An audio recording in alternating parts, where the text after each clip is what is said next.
Guys, I almost didn't feel like making a top 5 best games of 2021.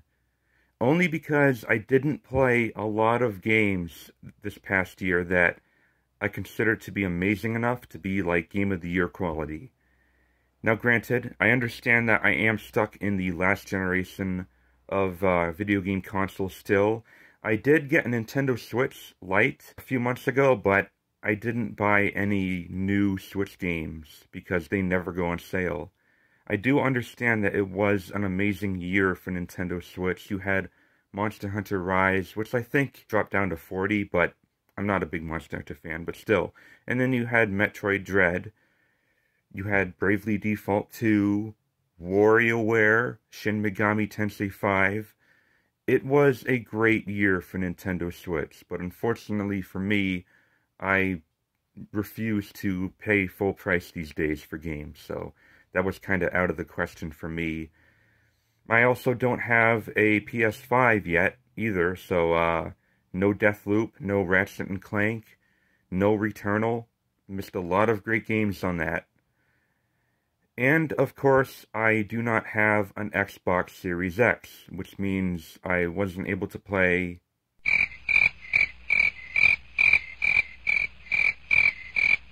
but I was able to play Forza and Halo on Xbox One through Game Pass. That's something. And although both those games were pretty good, they weren't good enough. Here are my top 5 personal favorite games of 2021. Enjoy! I always like to give at least one honorable shout out for a game that I consider ineligible every time I do one of these each year. In this case, my year's honorable mention is going to Remasters. As a whole, most of the best games we got this year were just remasters of games we have all played before. From popular hits like Hades and Mass Effect, to attracting a more niche audience with Nocturne and Nier, to even games that have been lost in memory like Legend of Mana, all the way to finally giving us a proper console port of the original Quake. Thank you, 2021. You know, you may have underwhelmed on actually giving us new games, but all these remasters really hit the nostalgia spot. You had something for all of us to enjoy. Well, almost. Number 5, The Ascent. There are games that I consider to be great, and then there are games that I simply love to play. The Ascent is definitely the latter. It's buggy, it crashes often, the load times are painfully long, and the matchmaking is, well, there's invite and local split screen only. It's also brutally hard at times. It's because of these reasons why I hated The Ascent at first. But the more chances I gave it, the more the whole game world engrossed me. It's a twin-stick shooter RPG hybrid wrapped inside an 80s-inspired sci-fi depiction of a cyberpunk world where corporations own everything, including you. The art direction on its own is incredible, and is among the best-looking games of the year, as well as probably my new favorite illustration of how the cyberpunk theme should be defined. The music is also pumped with synth rock. You know, everything about this game that wasn't a mess, I loved. The open world, the art style, the music, all the different kinds of augmentations you can use to crush enemies. I even grew to like the wonky little cover system they added in there at the last minute. I ended up playing this game to completion right down to the very last side quest and codex lore page. Even with all its technical issues at launch, it was still better than this game. I mean, it was also made by only 12 people. Come on! Number 4, The Forgotten City. Now here is a game that was made by only 3 people. The Forgotten City is actually a Greek adaptation of a critically acclaimed Skyrim mod about an ancient city with a group of inhabitants cursed to abide by a law where committing any kind of sin breaks the golden rule and causes everyone to turn into gold statues, and you get stuck in a time loop trying to figure out how to lift that curse through repeated attempts. I finally found a time loop game that I actually enjoy. The reason being is that this hardly feels like one to me. The game gives you a really generous amount of time to do all sorts of stuff before the day ends, and someone commits a crime, like exploring caves to find clues and questioning everyone, or storming a palace filled with hostile statues. Yeah, that's right, this game also does have combat. And if you want to end the day early, all you have to do is commit a sin, be it by murder or theft, and you can just run back to the portal and start again with an actual feeling of progress. The Forgotten City is an indie time loop game at its best, and one of 2021's top games that shouldn't be overlooked. Uh-oh. Speaking of overlooked, number 3, Chernobylite. Most of you watching this probably haven't even heard of this game, but seeing the title, you probably already have some idea of where it takes place. Chernobylite had a special place in my heart the moment I finished it.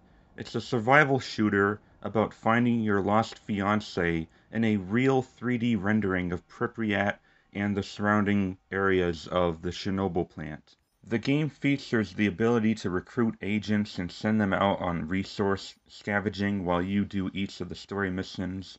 There is, of course, survival elements like hunger, health, radiation sickness, and there's even a sanity gauge because, monsters, and an occasional and surprisingly effective jump scare here and there.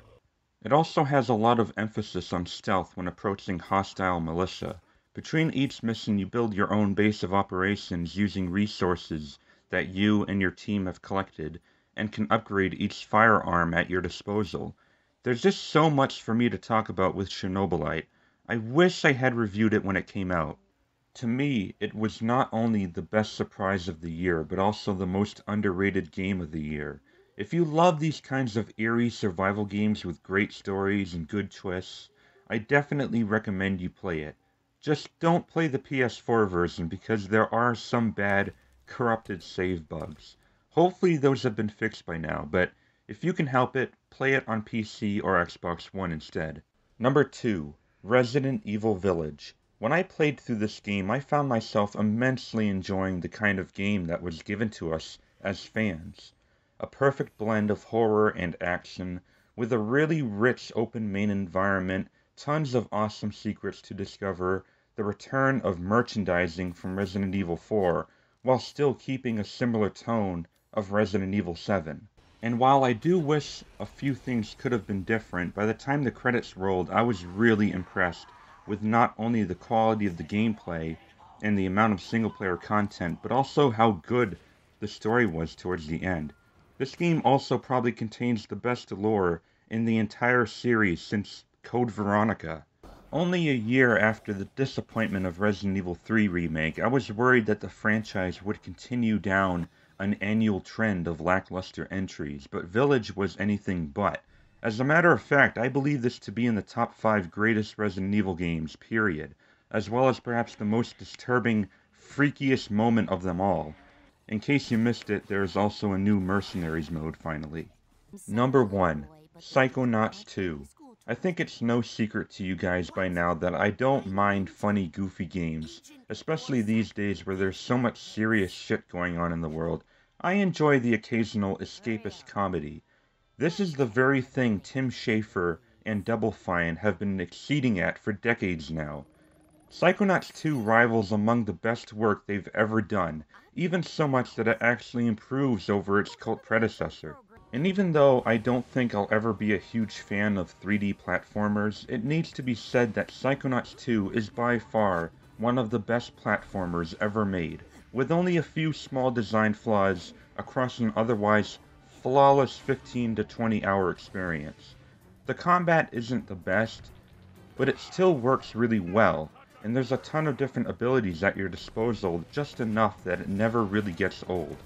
Like the Ascent and Chernobylite, I ended up getting every single achievement in this game, from every side mission, to every upgrade, all the way to every last little annoying collectible, complete with the help of a checklist guide on every level, and a final upgrade to help me see what I missed. Psychonauts 2 gave me the accessibility needed to exhaust everything it had to offer. I loved this game more than anything else I played this past year, only because it brought me to a funny, charming, and often touching world where everyone, everywhere, and everything was so likable. It took me back to a more golden age of gaming like the PS2 era, where most games were still made with great care, originality, and actually were complete finished products. Psychonauts 2 is definitely the least crappy game I played this year, both in terms of technical ingenuity and creative passion. You know something? If it wasn't for Xbox Game Pass, I probably wouldn't have been able to fill out a top 5 best games of the year, so thank you very much, Game Pass. Well, wait a minute. I also played some bad games this year thanks to Game Pass. So stay tuned for that video. You, Game Pass! The Gamer Gods! Fail!